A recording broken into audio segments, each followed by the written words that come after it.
Assalamualaikum warahmatullahi wabarakatuh.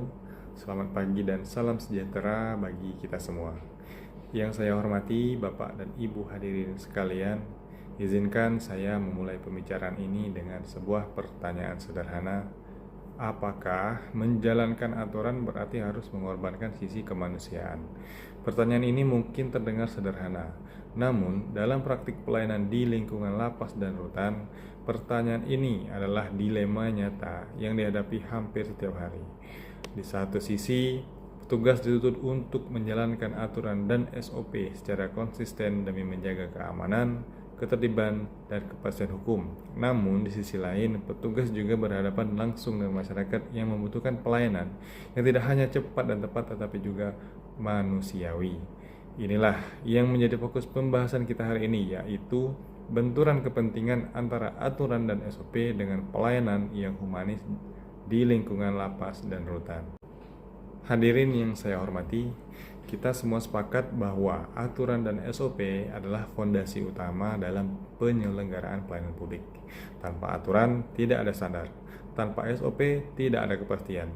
Dalam lingkungan lapas dan rutan, aturan memiliki fungsi yang jauh lebih vital.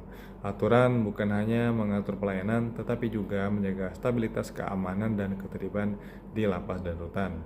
Namun, persoalannya adalah realitas di lapangan tidak selalu sesederhana isi buku pedoman SOP yang ada. Sebagai contoh, penelitian menunjukkan bahwa penerapan sistem layanan berbasis teknologi di lingkungan pemasyarakatan memang meningkatkan efisiensi pelayanan. Proses pendaftaran kunjungan, akses informasi, hingga administrasi menjadi lebih cepat dan sistematis.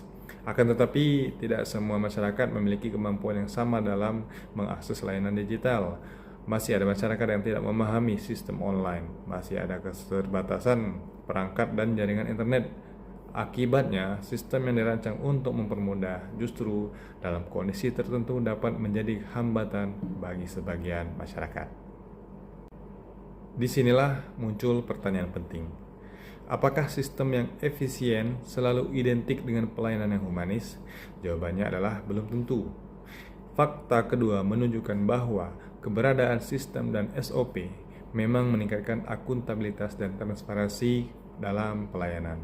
Namun, penelitian juga menegaskan bahwa kualitas pelayanan tetap sangat ditentukan oleh kualitas sumber daya manusia yang ada. Artinya, secanggih apapun sistem yang digunakan, pelayanan tetap akan terasa kaku apabila tidak diiringi dengan komunikasi yang baik, empati, dan kemampuan memahami kondisi masyarakat. Karena sesungguhnya masyarakat tidak hanya membutuhkan pelayanan yang sesuai secara administratif, mereka juga ingin diperlakukan dengan hormat, didengar dengan baik, diberi penjelasan dengan jelas, dan bahkan terkadang yang membedakan pelayanan biasa dengan pelayanan yang baik bukanlah prosedurnya, akan tetapi sikap dari petugasnya. Hadirin sekalian, tantangan lain yang tidak kalah besar adalah kondisi overcrowding atau kelebihan kapasitas di dalam lapas dan rutan. Dari data yang dimiliki Direktorat Jenderal Pemasyarakatan menunjukkan bahwa overcrowding masih menjadi persoalan serius di berbagai lapas dan rutan di Indonesia. Kondisi ini menyebabkan beban kerja petugas meningkat, ruang pelayanan menjadi seperti terbatas, dan perhatian terhadap kebutuhan individual warga binaan khususnya maupun masyarakat atau keluarga yang menjadi pengunjung akan menjadi semakin sulit.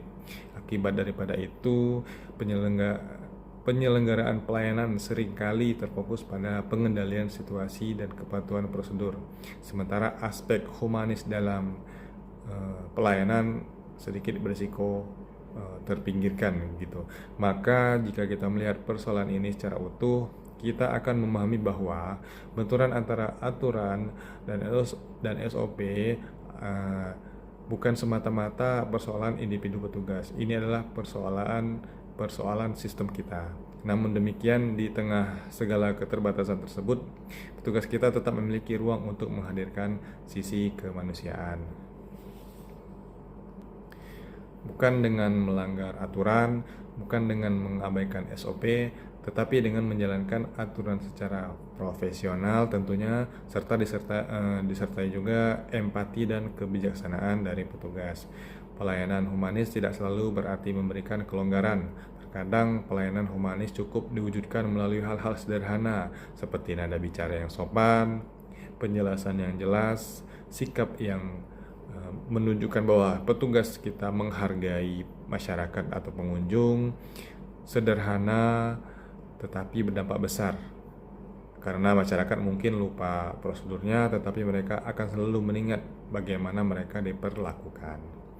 Hadirin yang saya hormati, dari uraian tersebut kita dapat memahami bahwa aturan dan SOP adalah kebutuhan yang tidak dapat ditawar. Namun, pelayanan publik yang baik tidak berhenti pada kepatuhan prosedur semata. Pelayanan publik yang berkualitas adalah pelayanan yang mampu menghadirkan keseimbangan antara ketegasan aturan dan nilai kemanusiaan. Maka, tantangan kita bukan memilih aturan atau empati. Tantangan kita adalah menyatukan keduanya, menjadi petugas yang tegas tetapi tidak keras, disiplin tapi tidak kaku, patuh aturan tetapi tetap memiliki hati. Karena pada akhirnya keberhasilan pelayanan tidak hanya diukur dari seberapa tertib standar operasional prosedur yang kita miliki itu dijalankan, tetapi juga dari seberapa jauh kita mampu untuk memanusiakan manusia. Itu saja yang dapat saya sampaikan. Terima kasih. Wassalamualaikum warahmatullahi wabarakatuh.